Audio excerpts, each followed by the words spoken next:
Chevie Roach in Shageluk, Alaska.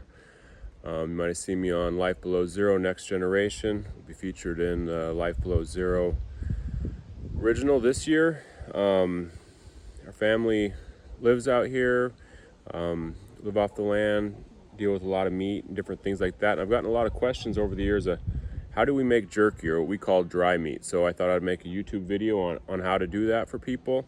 And the big thing is just to try it. And you can't do, they could be store-bought as long as it's a solid muscle. If you get something that has a little bit more of a solid muscle to it, something more like a roast or something like that, start with that. If you're a hunter or somebody, you've probably already done this. This video is more for like beginners, people that are just interested in how to. What I'll do is I'll cut up this meat. I'll cut it against the grain. So that means when you're putting it in your mouth and you're pulling on it, you're not pulling with the grains of the meat. So the grain are gonna run one way and the meat cross cut it. So when you eat that jerky, it pulls apart. After I get the meat cut, I'll make a little brine and soak it for 24 hours, 48 hours, whatever you want. You'll figure it out. If your first batch is too salty, soak it a little less, use a little bit less salt. I have my favorite things I gotta have, but like salt and pepper, that's about it. But then I make it, and sometimes it turns out really good and sometimes it's just good. You eat it all the same, but don't be afraid of it. Get yourself some good nice roast meat, or pull hind quarter or front quarter of deer meat. Try it. So I'm gonna start cutting this meat.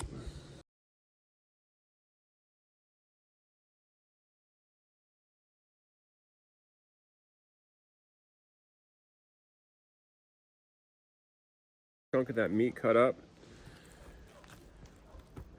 So what I do also is, if I had a big piece of meat like I had there to begin with, you know, if it's a large piece of meat, instead of having to deal with that whole piece of meat while you're cutting it up, cut it into thirds or fourths, or whatever makes it comfortable for the area that you're working on. Here, our custom village chopping block is a cardboard box. You know, a lot of people might, oh, those are dirty or whatever, but it's all we use, all we've been using my whole life.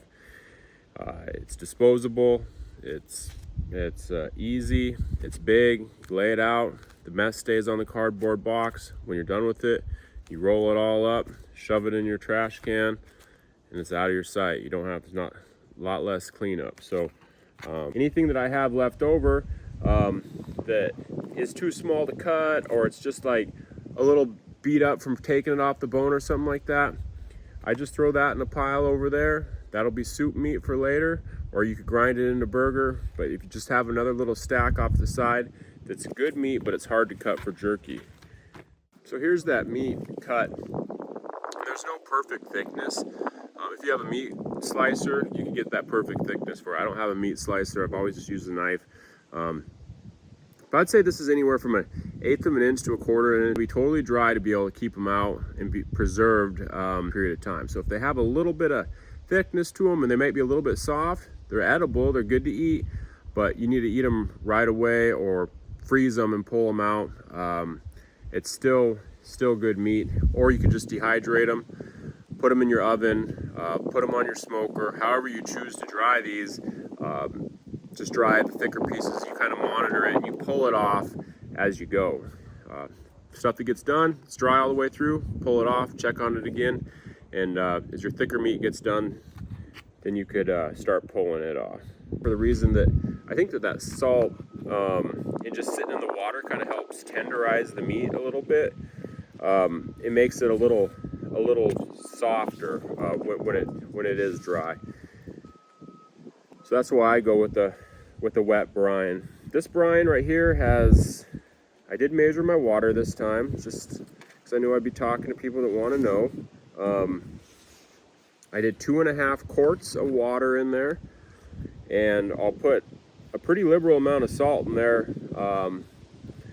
maybe a 1/4 cup or so of salt, and a little bit. I always put garlic. I'm a garlic salt freak, so I put garlic salt on almost everything, and I'll put a little bit of garlic salt in there, Johnny seasoning salt, and then a little bit of lime in there, and a lot of pepper. We do a lot of pepper on all of our jerky, and sometimes you can do crushed red pepper, but make it your own. like, you know. Like, "Ah, I don't like garlic," or "I don't like that." That's cool. I mean, just if you just want salt, do salt. If you got to have the salt though to cure the meat. That's the important thing. You can't go, "Oh, I don't like salt." So you got to have that salt in there. And if you want to make it to where it's not as salty, you could always rinse your meat after it cures for a day or two.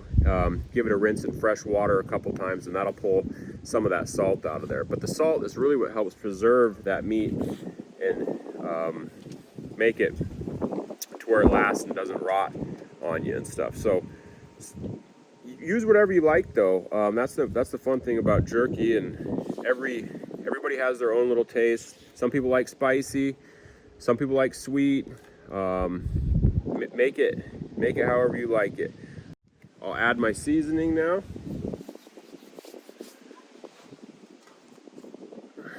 So I just use any type of bowl you want, put your water in there.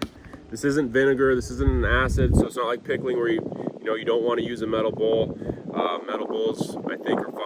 Everybody's got their, I only use ceramic, I only use glass. Whatever you want to do, you use whatever bowl you want to use. This is the bowl I got.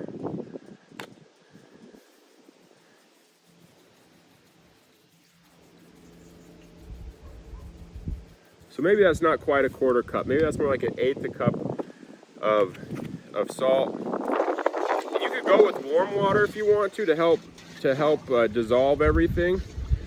Makes sense, right? You could go warm water, but then you just got to let it cool down before you put your meat in the.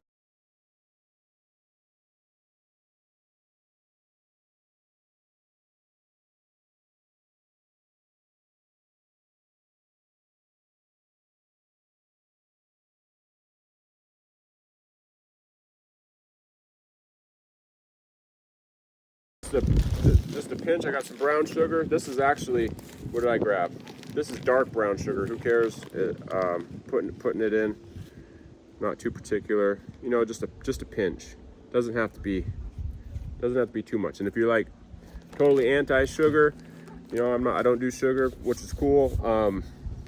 No need for sugar. Don't have to use sugar if you don't want it. Okay. My brine's looking good. Smells good. If you're new to this and you want to have an idea, stick your finger in there and have a little taste. Like, ooh, that's way too salty, or that could use a little bit more sweet. But it is going to taste different on the meat. But feel free just to have a little taste. It's a taste test. Make sure it's good. I'm calling that good. I'm going to take my cut up meat, just put it in there, stuff on it. And then I put that in the fridge, and about every 12 hours or whatever you feel like it or remember, go in there, grab your spoon, and give it a little stir. So all your meat is getting the same amount of brine.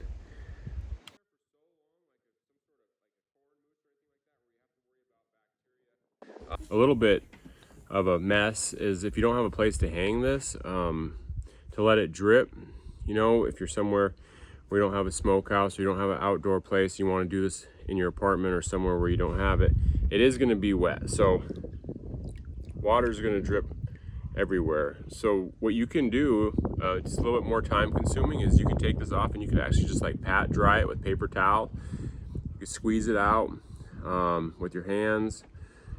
Wash your hands, squeeze out most of the moisture, and then get just some paper towel. Squeeze it, pull most of that moisture out, and then just lay it on your table on some other paper towel or whatever you have there to let dry. If you have a fan, you can put a fan on it. That helps dry it off. If not, I've seen people, even put it on like a clothes drying rack or something like that. Put paper towel on the floor, let it drip, and paper towel gets most of the moisture, and you could clean it up.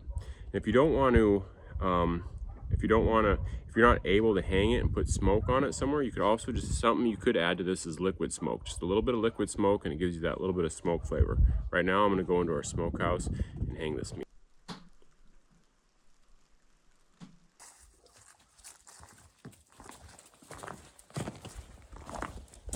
So what I did this time is I just hung up some paracord between some poles. I'm just going to drape the meat over that. You could use a wire rack or whatever you have. So I'm going to hang up this meat Let it start dripping.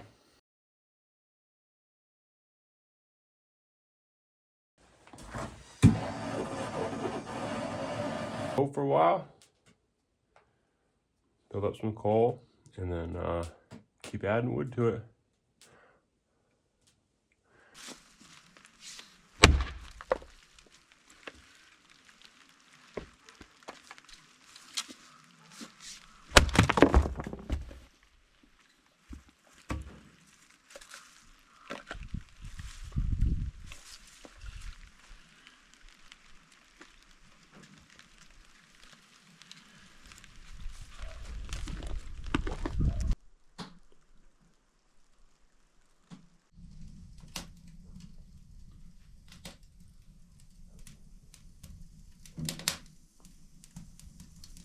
Okay, I just pulled all my dry meat out of the smokehouse, and I'm gonna go put it on the dehydrator. Just wasn't able to dry as much as I'd like, so it's got a nice smoke flavor on it.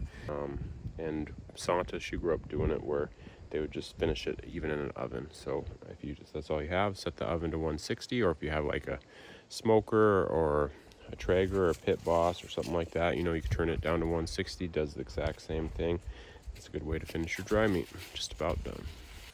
Okay, that's what it looks like, but it's still a little soft, and you can see the inside where it's hanging out. I flipped it over a couple of times. It just needs to, it's still a little raw, so just want to finish cooking it.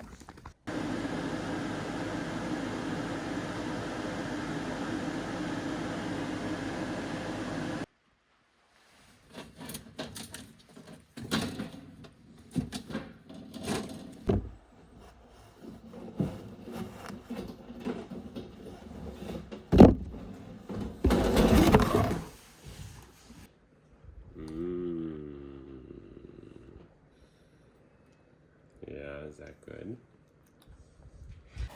And that's how we make dry meat on the Anoka River. Good stuff.